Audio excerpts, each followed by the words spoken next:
Jean-Luc Mélenchon nous rabat les oreilles régulièrement avec son concept de créolisation. Je vais donc tenter de vous expliquer de façon succincte à quoi renvoie ce terme et surtout pourquoi il n'a aucune application possible en France métropolitaine. Oui, je spoil. Mélenchon fonde sa définition de la créolisation sur la vision d'Édouard Glissant, romancier, poète et philosophe français de la Martinique, mort en 2011. Si ce dernier n'est pas l'inventeur du terme qui est d'origine portugaise, c'est lui qui l'a conceptualisé et popularisé dans les Caraïbes et dans tout l'outre-mer de façon générale. Glissant définit la créolisation comme la mise en contact de plusieurs cultures distinctes avec pour résultante une donnée nouvelle, totalement imprévisible par rapport à la somme ou à la simple synthèse de ces éléments. Pour Glissant, la créolisation va bien au-delà d'un simple métissage. Le métissage en tant que tel produit pour lui une dilution de l'être, un abattardissement de l'individu. Le métissage sans la créolisation produit pour Glissant des êtres sans identité et sans racines. Il est important de noter que Glissant fonde sa pensée sur le processus de formation des sociétés créoles, c'est-à-dire des îles françaises, anciennes colonies. L'erreur qu'il commet est qu'il envisage ce modèle de société d'un point de vue global à l'échelle du monde. Je m'appuierai sur un exemple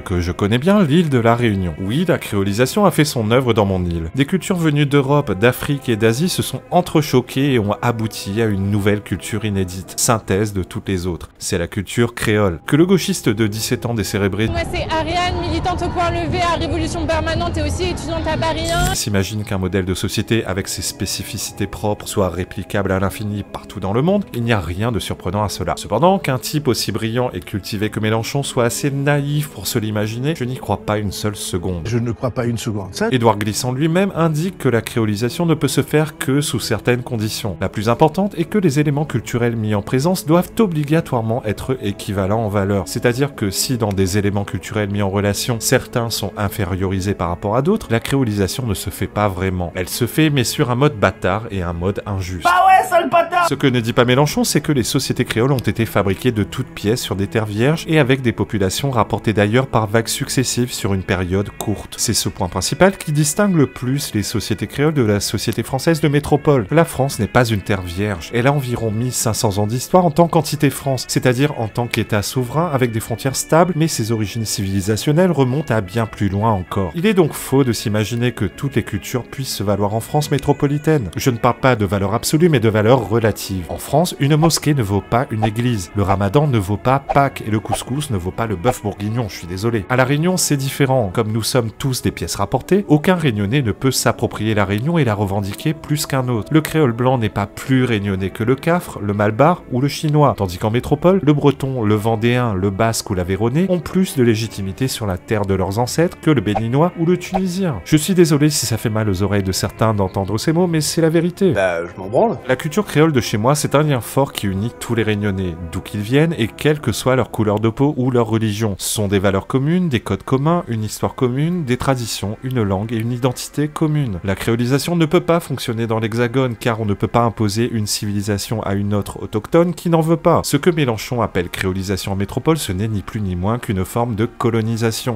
Elle n'a que 3 issues. La submersion et la disparition progressive de la civilisation autochtone, la communautarisation de la société à la libanaise, et enfin l'expulsion pure et simple de l'envahisseur sous sa forme la plus violente comme ce fut le cas pour les Français en Algérie. Aussi, ce que peu de gens savent, c'est que la créolisation à La Réunion n'a été possible que grâce à la toute-puissance du catholicisme. En effet, il est faux de croire que le peuplement de La Réunion n'a été qu'un joyeux bordel de bout en bout. Depuis toujours à La Réunion, c'est l'église catholique qui donne le la et qui mène la danse. C'est elle qui a laissé prospérer les autres cultures et les autres religions dans le cadre qu'elle avait elle-même prédéfini. Le catholicisme représente environ 85% dans l'île, et contrairement à la métropole, les églises sont pleines et on n'a pas encore connu de véritable crise de la foi, même si cela tend à changer. À La Réunion, les responsables des principaux cultes se rencontrent relativement régulièrement pour débattre de sujets sociétaux. Faites expérience, demandez à n'importe quel Réunionnais de vous citer les noms de ses responsables. Je vous assure que tous, quelle que soit leur religion, sauront nommer l'évêque de La Réunion, Monseigneur Gilbert Aubry. Aucun catholique ne saura vous citer les noms des responsables du culte musulman ou hindou. Il est même fort probable que parmi les musulmans et les hindous, peu d'entre eux connaissent le nom de leur propre représentant. Bref, on pourrait discuter pendant des heures des raisons pour lesquelles la créolisation est impossible en France. Mélenchon est au mieux un rêveur, au pire un fou furieux calculateur et cynique.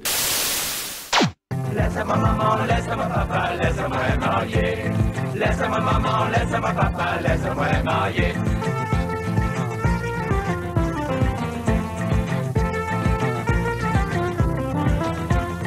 Dimanche matin, il parle la rue de ville. Et entendait ton piano, c'est tes compères qui tapent du fil. Avant des papas, l'amour il fait mal. Ramène-moi, la calme au moment. Avant des papas, l'amour il fait mal. Ramène-moi, la calme au moment. Pardon compère, la femme ouais l'auteur, Madeleine la péniga, moi tire, Pinel dans son corset. Pardon compère, la femme ouais l'auteur, Madeleine la péniga, moi tire, Pinel dans son corset. Calma pour les doux.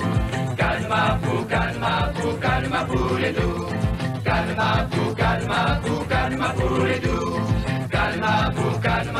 Calma pour les doux.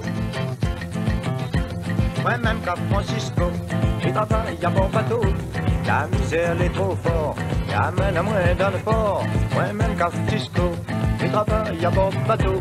La misère est trop forte, amène à moi dans le port.